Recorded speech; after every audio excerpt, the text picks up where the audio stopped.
Lahat tayo pupwedeng ma-discourage, mawalan ng lakas ng loob. Lalong-lalo na when life is hard, when times are tough. Kapag hindi lang isa kundi sunod-sunod ang ating problemang hinaharap. School is difficult. When health is failing. When loved one is hurting. Future is uncertain. Best friend is leaving or dying.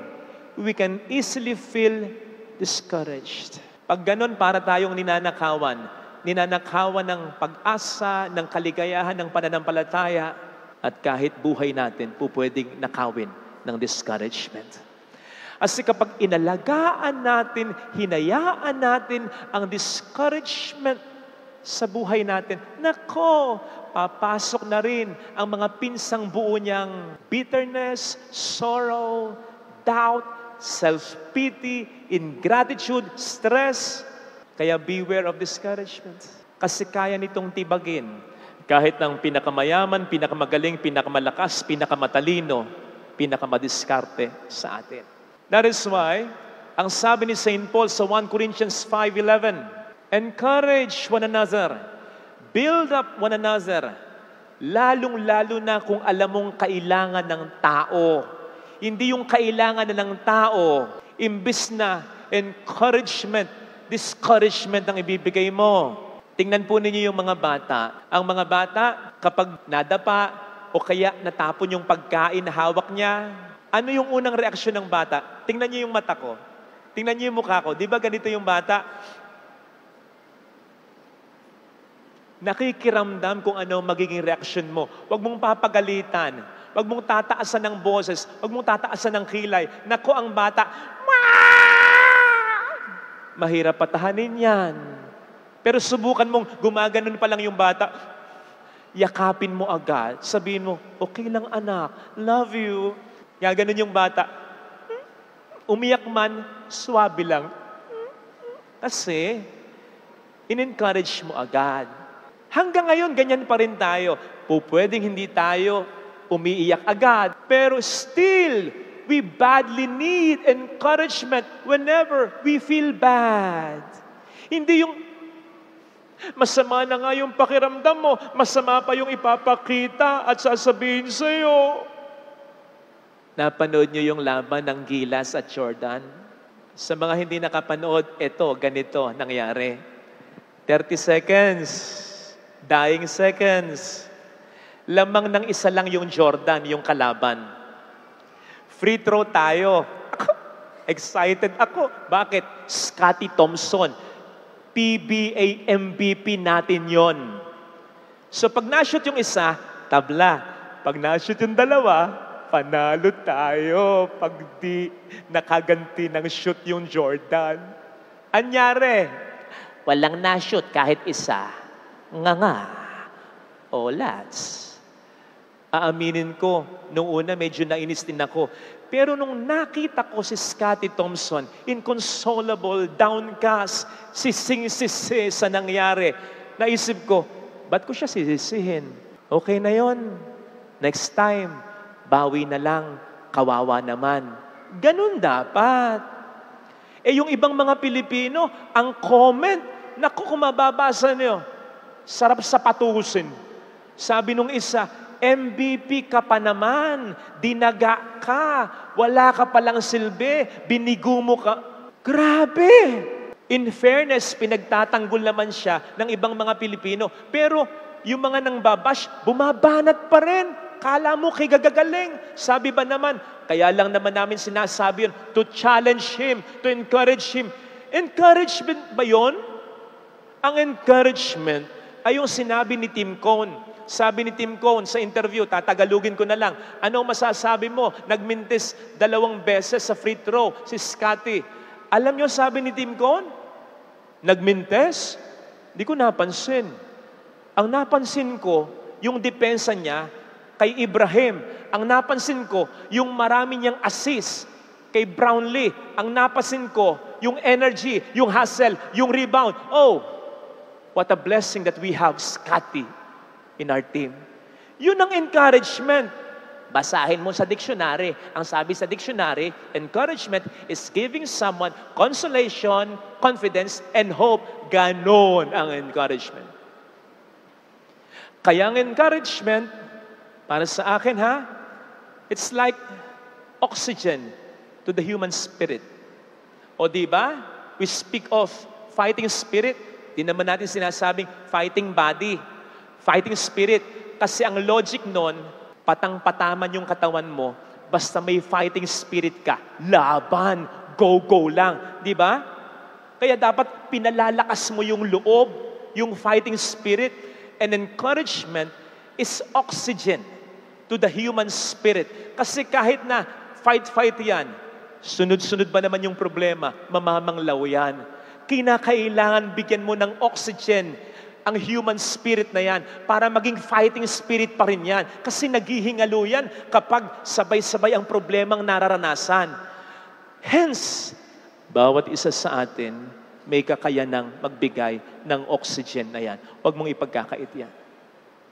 Ang sabi sa Hebrews 3:13, encourage one another daily. Araw-araw. Bakit? Kasi sa araw-araw, hindi mo alam yung taong nakakasalamuha mo. May matinding pinagdaraanan sa buhay. Pwedeng pusturyoso, maganda ang damit, pwedeng nakakangiti, pero sa loob niyan, kumbaga sa gera, may tama na yan. Kumbaga sa gera, nasaksak pa. Kumbaga sa gera, naghihingalo na, patang-pata na, dahil sa dami ng mga problema. Konti na lang bibigay na. Kung bakit ba nakasalumuha mo, hindi mo pa pinahalagahan, inisnab mo, tinukso mo, hiniyaan mo, minura mo, pinagalitan mo. Nakaganyan na lang Ikaw pa yung nagpabitaw. Hindi nga ikaw yung dahilan ng malaking problema niya. Pero yung konting oxygen na lang niya, kinuha mo pa. Hindi ba kayo nagtataka? Minsan may mga komentong ganito, napagalitan lang naghurumentado na. Napagalitan lang naglayas na. Napakagalitan lang nagpakamatay na. Para sa'yo ganun kasimple. Pero para sa nagpakamatay, ang dami ko nang pinagdaraanan, dinagdagan mo pa. That's it. Kumbaga sa baterya ng cellphone, 5% na lang. Imbis na i-charge mo, dinrain mo pang lalo yung tao. So always be an encourager sa kahit sinong nakakasalamuhan natin. Bukas magtatrabaho ka na naman. Bukas mag-aaral ka na naman. Bukas, you get to mingle with other people. Hindi mo alam ang pinagdaraanan yan. Be kind. Be kind. Kasi hindi mo alam, baka pabigay na yan. Ikaw pa ang dahilan para bumigay ng lalo yan.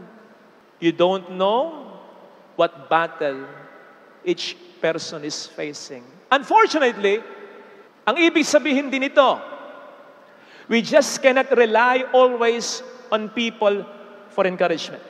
Bakit? Kasi each of us has his or her own battle in life. Minsan talagang ganon.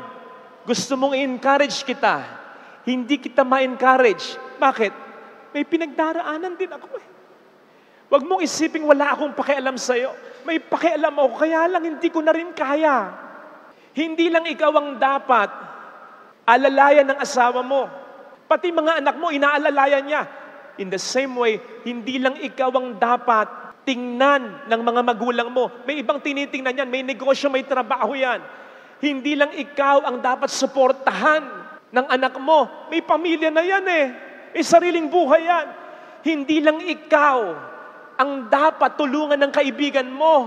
May mga tinutulungan, may mga ibang pinakikinggan yan, at sila mismo may pinagdaraanan. Kaya, unfortunately, we just cannot always rely on people for encouragement, pero huwag kang mag-alala. Ano ang sabi ng Panginoon? Malimot man ng ina ang anak niya, hindi kita kalilimutan. Anong sinasabi dito ng Panginoon sa atin? Makalimot man, magkulang man, yung aasahan mong tao na magbigay ng encouragement sa'yo. Ano ang sabi niya? Kung napapagod ka, hindi naman sinabi ng Panginoon, pumunta ka sa asawa mo, pumunta ka sa kapatid mo. Napapagod ka, pumunta ka sa akin. Ako ang bahala sa iyo. Kasi alam ng Panginoon, we just cannot always rely on people for encouragement. Kaya wag nating pababayaan yung relasyon natin sa Kanya, yung pagdarasal, yung pagsisimba. Lagi kong sinasabi, hindi ito para sa Diyos, para sa atin ito. Yung lagi kang may rosaryo sa bulsa mo, yung lagi kang nagdarasal ng Santo Rosario, yung lagi mong pinipisil ang krus na nasa sayo. Pag na-ospital ka, kahit yung mga mahal mo sa buhay, hindi araw-araw nasa ospital. Sino ang kasama mo? Yung krusipio, yung rosaryo, kahit nga yung nurse, paminsan-minsan ka lang pupuntahan. Ang Diyos, ang dakilang manggamot, laging kasama mo. So asanayin mo ang sarili mo ng may malalim na relasyon sa ating Panginoong Jesucristo. Because people may fail you, but God will never ever fail you. Tingnan po ninyo sa ating Ebanghelyo. Nagbagong anyo si Kristo. Yan ay blessing ng Diyos Ama sa Kanya. Ano ba ang konteksto? Mamamatay na siya. Nabubuo na yung oposisyon laban sa Kanya. Siyempre, naging taong tulad mo, tulad ko. Ikaw kaya yung pinagbabalakang patayin na sa lalong madaling panahon. Hindi ka kakabahan? Kinabahan si Kristo. Kaya lang, kinakabahan siya. Wala siyang mahugutan. Yung mga alagad niya, sinasabi niya, mamamatay siya. Nakikinig ba sila? Nakikinig man sila, hindi siya masyadong pinakikinggan. Hindi siya inuunawa. Sino ang pinakapupwedeng magbigay ng lakas ng loob, ng encouragement sa Kanya? Ang mahal na ina. Pero palagay ko, dahil napakamapagmahal na anak ni Kristo, hindi niya masyadong pinaproblema sa kanyang ina, napapatay na siya kasi iniintindi ni Kristo, ayaw niyang mag-alalang labis ang kanyang ina sa kanya. So, sino ang magbibigay ng encouragement kay Kristo? Doon siya na sa nakasanayan na niya. Lagi siyang naglalaan ng panahon. Gaano man siya kabisi, pupunta siya sa ilang, pupunta siya sa mountain, sa bundok, makikipag-ugnayan sa Ama. Yung unang ginawa niya, ano naman ang ginawa ng Diyos Ama? Nagbagong anyo si Kristo upang iparamdam kay Kristo, mamamatay ka nga, pero may muling pagkabuhay. I got your back. Hindi kita pababayaan. Yun ang nagpalakas ng loob niya. God will never fail you. Last Sunday, yun yung ikadalawang taon ng misa ko ng linggo sa Kwasay Parish na ito. Yung unang linggo ko na misa, first Sunday Mass, hindi ko alam kung nandito kayo, doon yun. Wala pa syempre ito. Last Sunday, naging emotional ako dahil dito. Bakit? Ito konteksto. Nang malaman ko na dito ko ma-assign, nabasa ko, Kwasay Parish of Our Lady of La Salette, ang unang reaksyon ko, saan to? Totoo. 14 years na akong pari Zen sa diocese ng Malolos na ito. Hindi ko narinig yung Kwasay Parish of Our Lady of La Salette. Ang ginawa ko, pinuntahan ko. Nakita ko, hindi ko talaga makikilala. Walang simbahan Walang kumbento Kapilya lang. Nakita nyo ba yon? Natatandaan nyo? Kapilya. Wala pang bintana. Wala pang pintuan. So naisip ko, saan ako titira? At papaano kami magmimisa? Wala kahit isang gamit pang misa. Wala. Kaya, papauwi ako ng Malolos, doon ako naka-assign sa katedral. Iniisip ko, ano ba yun? Paano gagawin ko? Hirap akong magsulisit. Hindi ako sanay nang nangihingi. Pandemic pa. Nakulta talaga yung isip ko sa kakaisip. May misa ako noon. 2. Yung unang misa ko, sabi ko, during consecration, na alam kong bumababa ang Espiritu ng Panginoon. Kaya during consecration, Be silent. Ang sabi ko sa kanya sa isip ko, Lord, pagod na ako sa kaiisip eh. Ikaw na lang ang bahala sa akin. Huwag mo kong pababayaan. After a while, nagbigay ako ng komunyon. Alam po ninyo, yung dalaman namin na Santissimo, marami yan eh. Ang isa sa pinakamahirap, yung tansyahin yung tao. Napakadalang na mangyari na sakto yung Santissimo. Nagbigay ako ng komunyon. Unang misa ko noon. Maraming tao. Sakto. Hindi ko masyadong pinansin. Naisip ko, tsamba. Ikalawang misa ko nung araw na yon, mas maraming tao. Nagbigay ako ng komunyon. Sakto uli. Doon na tumulo ang luha ko. Kasi yun ang sagot ng Diyos sa panalangin ko na wag mo kong pababayaan. Sumagot siya sa pamamagitan ng mga karanasang yung nagsasabi sa akin, Father Fidel, do not be afraid because my grace will be enough for you. Sakto ang grasyang ibibigay ko sa iyo. Mga kapatid, kung bakit ako naging emosyonal last week, again, ang konteksto, yung last week na misa, tayo magkakasama, second anniversary ng unang misa ng linggo. Dito na tayo sa simbahan na ito. Nagmisa ako ng 4 p.m. Nagbigay ako ng komunyon. Sakto. Nung ganitong misa, sa lahat ng nandyan, nung nakaraang linggo sa labas, madilim nun. Sabi ko sa lay minister, doon ako magbibigay ng komunyon. Napakahirap niyong bilangin yung tao dyan. Madilim. Hindi ko alam kung nandito yung huling nangumunyon sa akin. Kasi nagtaka siya sigurado. Hindi ko maibigay yung Santissimo sa kanya kasi huli na lang. Isa na lang. Wala akong hinati. Isa na lang. At nakita ko, isa na lang siya. Paano hindi ka kikilabutan? Paano hindi ka maiiyak?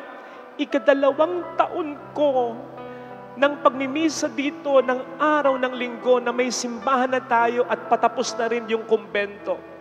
Pinaalala sa akin ng Panginoon yung dalawa niyang naging sagot noon na hindi niya ako pababayaan, na para bang sinasabi ng Panginoon last Sunday, Father Fidel, bago matapos ang araw na ito, na ikadalawang taong anibersaryo ng unang misa mo ng araw ng linggo sa parokyang ito na wala pang simbahan at kumbento, gusto ko lang ipaalala sa iyo yung naging sagot ko na hindi kita pababayaan. Father Fidel, bago matapos ang araw na ito, sa huling dalawang misa mo, gusto kong ipaalala sa iyo, tinupad ko yung pangako ko. Kung kayo naamay sa simbahan, lalo na ako. Kasi alam ko sa isip ko, yung pinagdaanan natin para mabuo ito. Walang solicitation, walang raffle, wala tayong nilapitang politiko. Kung meron man nagbigay ng politiko, kusa. Hindi tayo humingi. Pandemic, sa loob ng 1 taon at 2 buwan, naitayo na, aircon pa.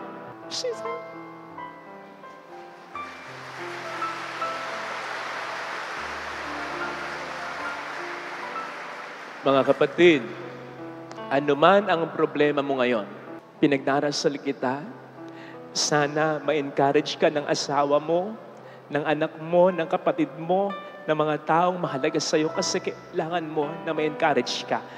Kailangan mo ng hangin, ng oxygen sa espiritu mo para hindi ka mag-give up. Kaya lang, kung hindi mo makuha sa kanila, for some reasons, huwag kang mawawala ng pag-asa. Kasi may option pa. In fact, yung number 1 option, baka hindi mo pa nakikita.